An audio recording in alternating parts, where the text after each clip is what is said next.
இந்த பாட்டா பண்ணுங்கப்பா, பாட்டா பண்ணுங்க ஐயா, இந்த பாட்டா பண்ணுங்க, பாட்டா பண்ணுங்க. தயவு செய்து எந்த சத்தமும் இல்லாம பிரஸ் மீட் இருக்குது, சத்தம் இல்லாம பாப்பேன். மத்திய நண்பர்களுக்கு எங்களுடைய வணக்கம். பத்திரிகை நண்பர்களுக்கு எங்களுடைய வணக்கம். ராமநாதபுரம் சட்டமன்ற தொகுதியில ஒரு பெரிய எழுச்சியோடு நம்முடைய தேசிய ஜனநாயக கூட்டணியுடைய வெற்றி வேட்பாளர் தாமரை சின்னத்தில் இருக்கக்கூடிய அண்ணன் GBS நாகேந்திரன் அவர்களை ஆதரித்து அனைத்து இந்திய அண்ணா திராவிட முன்னேற்ற கழகத்தினுடைய தலைவர் உட்பட எல்லோரும் இங்கே பிரச்சாரம் செய்தோம். மிகப்பெரிய எழுச்சியாக இந்த பிரச்சாரம். இதை பார்க்கும் பொழுது நிச்சயமாக ஒரு பெரிய மாற்றம் வேண்டும். ராமநாதபுரத்தினுடைய வீதியில வரும் பொழுது குண்டு குழியமான சாலை, ஏன் நம்ம பேசக்கூடிய இடத்துல கூட கழிப்பிட வசதியை சரியா பண்ணாம அந்த ஸ்மெல்லிங்க, அனைத்து இடத்திலும் கூட எந்த வசதியும் செய்யாம திரும்ப சட்டமன்ற உறுப்பினராக மறுபடியும் இருக்கக்கூடிய காதர் பாஷா என்கின்ற முத்துராமலிங்கம் மறுபடியும் நிற்கிறார். ஆனால் இந்த முறை மக்கள் மாற்றத்தை விரும்புகின்றார்கள். தமிழகத்தில் நிச்சயமாக திராவிட முன்னேற்ற கழகத்தினுடைய ஆட்சி வேண்டாம் என்று நினைக்கின்றார்கள். அதனால் ராமநாதபுரத்தில் நிச்சயமாக ஃப்ரீயா விடுங்க சார், நிச்சயமாக தாமரை மலரும் என்கின்ற நம்பிக்கை முழுமையாக இருக்கு. ராமநாதபுரத்தில் தாமரை பூக்கும். அடுத்து நீங்க கேட்ட கேள்வி, அண்ணா இன்னைக்கு காலையில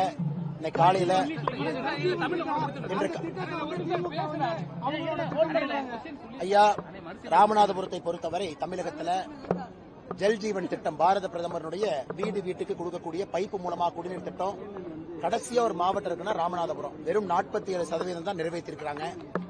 நாம் இங்க கூட்டு குடிநீர் திட்டத்திற்காக 1400 கோடி ரூபாய்க்கு மேல கொடுத்திருக்கோம். அதையும் சரியா நிறைவேற்றல. எந்த இடத்திலும் கூட பைப்பு போட்ட இடத்துல தண்ணி வரல. மத்திய அரசுடைய பணங்கள்லாம் ஒரு இடத்துல வீணாகி கொண்டிருக்குதுன்னா ராமநாதபுரம் மாவட்டம். அதுவும் உங்களுக்கு தெரியும், நம்ம ஆட்சிக்கு வந்தவுடன் ராமநாதபுரம் மாவட்டத்தை முன்னேற்ற வேண்டிய மாவட்டம், ஆஸ்பிரேஷனல் டிஸ்ட்ரிக்ட் என்கின்ற ஒரு குறியீடு கொடுத்தோம். 112 மாவட்டங்கள் இந்தியாவில் தேர்வு செய்தோம், ராமநாதபுரம் 1.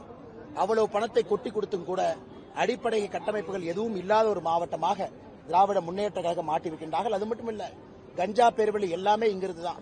ஜாஃபர் சாதிக்ல இருந்து ஆரம்பித்து உள்ளூர் திமுகவுடைய கவுன்சிலர் வரை எல்லோருமே கஞ்சா வழக்குல ஏதோ ஒரு இடத்துல ஆழ்கடல்ல இருந்து தரை வரை கைது செய்யப்பட்டிருக்கின்றார்கள். எப்படி தமிழகத்தை இந்தியாவுடைய கஞ்சா தலைநகரமாக திமுக மாற்றியிருக்கிறோம், தமிழகத்துடைய கஞ்சா தலைநகரமாக உற்பத்தி ஆகக்கூடிய விற்பனை செய்யக்கூடிய தலைநகரமாக அதே திமுக ராமநாதபுரத்தை மாற்றி இருக்கிறார். இன்னைக்கு அண்ணன் கேட்ட கேள்விக்கு நேரடியாக வந்துடுறேன்.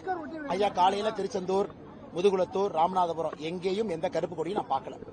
மக்கள் யாரும் கூட தமிழகத்தினுடைய முதலமைச்சர் ஸ்டாலின் அவர்கள் கருப்பு கொடி ஏத்துங்க, கருப்பு கொடி ஏத்துங்கன்னு யாரும் ஏத்தல. மக்களுக்கு தெரியும், தமிழகத்தில் இருக்கக்கூடிய எம்பிக்களுக்கு 50% உயர்வு கிடைக்க போகுது. இது 2011 சென்சஸ் வச்சு நம்ம செய்ய போறது கிடையாது. பொய்யை சொல்லிக்கொண்டு முதலமைச்சர் சுற்றி கொண்டிருக்கின்றார்கள். நேரடியாக ஒரு மாநிலத்திற்கும் 50% உயர்த்த போறோம். தமிழ்நாட்டினுடைய எம்பிக்கள் 39 59 ஆக போறாங்க. கேரளா 20 30, ஆந்திர பிரதேசம் 17 25, தெலங்கானா 17 25, ஆந்திரா 25 37, ஒரிசா 21 31. இந்தியா முழுவதுமே, குறிப்பாக நம்முடைய தென்பகுதியில் இருக்கக்கூடிய மாநிலங்கள் எல்லாம் கூட இந்த புதிதாக நாம் கொண்டு வரக்கூடிய தொகுதி மறுவரை, புதிதாக கொண்டு வரக்கூடிய 39% இடஒதுக்கீடு, அதில் அதிகமாகவும் பெண்களுக்கு ஆதரவாக இருக்கும். ஆனா பெண்களுக்கு இடஒதுக்கீடு கொடுக்கக்கூடாது என்கின்ற ஒற்றை கொள்கையை வைத்துக் கொண்டு முதலமைச்சர் ஐயா ஸ்டாலின் அவர்கள் பொய் சொல்லிக் கொண்டிருக்கின்றார்கள்.